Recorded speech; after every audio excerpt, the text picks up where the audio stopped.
Welcome back to TV5 News at 9, friends. It is time now for Medical Moments with Covenant Healthcare. Joining us this morning is Dr. Gonzales and physical therapist Lindsay Marquardt. Thank you so much for being here. How are you both? Good, thank you. Great. We are so delighted that you're here today.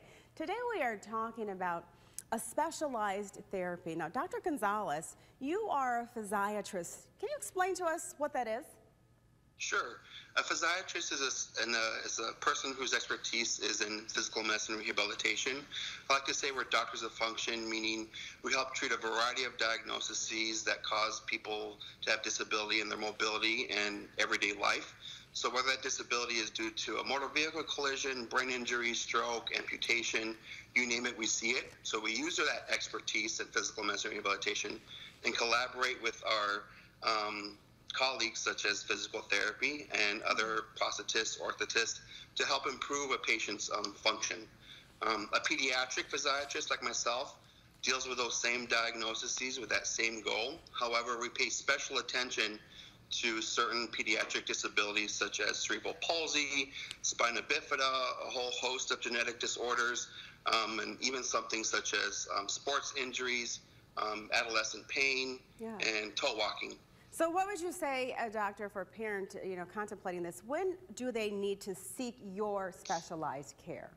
Sure. So like I said, any host of pediatric disabilities, so whether it's an issue with behavior, sleep, walking, needing certain medical equipment, wheelchairs, medications to help with certain tone issues, that's when someone would seek my care, and I help to kind of bridge that gap between primary care and some of the other specialists such as orthopedic surgery, neurology, neurosurgery, kind of be that in-between person for them. Okay, so doctor, for physical rehabilitation, there's a technique called serial casting. Can you explain what it's used for and what that is? Sure. So I do want to point out that this kind of casting is similar, but also very different than the kind of casting used to treat infants with club feet. This casting is used to treat toddlers and adolescents and even young adults who have a specific kind of ankle deformity due to shortened muscles and tendons of the ankle and foot, which causes range of motion restrictions. So Lindsay will go more into it, but it's basically a series of casting over weeks that improves the ankle range of motion to decrease pain, improve the positioning, improve a person's gait, and even reduce surgery. So Lindsay, can you? For surgery. Yeah, so that helps for us to understand that very clearly. Lindsay, can you give us an overview of what happens at a typical serial casting appointment? Yeah, absolutely. So they're usually between an hour to an hour and a half, depending on if we are casting either one or both limbs, and that just depends on the indication of the patient and what they're presenting with. And then on that second appointment, we would remove the cast, wash the foot, assess skin integrity, because wound prevention is essential. And then we're going to place another cast on when the ankle is in relatively comfortable stretch, just to that end point. And then once that cast is on, we post it. So we make the foot and the bottom of the foot flat, and we build up the heel. And that way they can work on walking with a similar heel-to-toe pattern, even with the cast on, even when they don't have that range. So that as the sessions progress, that post will get shorter and shorter and shorter until eventually that range has gained and they're in a neutral position again.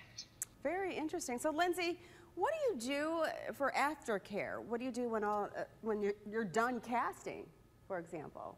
Yeah, so like Dr. G said earlier, we work closely with the orthotist, so the person who makes the braces that you see. And then when the casts are finally able to be removed, and we don't need to put another one on, they'll receive custom daytime braces and then also night splints. And that will help maintain that ankle range and protect the stability of the ankle. And then we switch from weekly casting appointments, we switch to 2 times a week for 45 minutes, where we work on strengthening, balance, walking, and just that gross motor function with the new range of motion that we gained. Oh, it's great to hear that your patients are getting so much care from both the doctor and also with physical therapy as well. What is it that you would say is most rewarding about both your jobs? Doctor, first for you, what's rewarding? Sure. So I think being able to be that beacon for parents to help them with their child, whatever their disability or ailment may be, what their child's ailment may be, and helping kind of see the light at the end of the tunnel for them. Also, with adults with a disability tend to focus on what they can't do, and it's very rewarding to see children who get so excited when they're able to pick up a pencil, hold a lollipop, or play with their Switch. That's very rewarding to see. Sure, and Lindsay, I'm sure with you just getting that hands-on care, you really get to know your patients very closely and very deeply. Tell me about why it's so rewarding for you. I can just see it all over your face. You keep smiling, and I can tell you love what you do. I absolutely love my job. I love working with the kids, and I think that kids bring a sense of like just innocence and pure joy. So kind of going off that vein of what Dr. G was saying, I get to work multiple times a week with them, and watching a child learn a skill that they might not have ever gained, or we needed to switch it, whether it be somebody coming right out of the NICU and we're working on sitting just independently, or a little bit older child who maybe can't walk on their own, but I can get them a device, then they can walk modified independence. To see that smile on their face and then also the parent's face, it can be emotional, but it's just awesome to be a part of that moment for them and their family. It just warms my heart to hear you both talk about it. Doctor and Lindsay, anything else that we have not covered that you would like viewers to know about? Just know that now, since Mary Freebed is here at Covenant here in Saginaw, we bring a whole host of expertise, not just with myself, but other physiatrists, and obviously specialized therapists such as Lindsay to help treat this whole area and beyond. Sounds good. Yeah, and I would just say, you know, we as physical therapy as well as occupational and speech, we see a whole range. So if you have concerns, just advocate for your child, get them in front of a therapist and a professional, and we can help you along the way. Well, I'd love to say just to both of you, thank you for what you do. We appreciate you, and we're so happy that you're right here in the community to help all of our children and the patients that need your care. Thank you so much. Thank you. Of course, you're welcome. If you'd like any more information about today's topic, just head on over to the Hot Links page. That's at WNEM.com.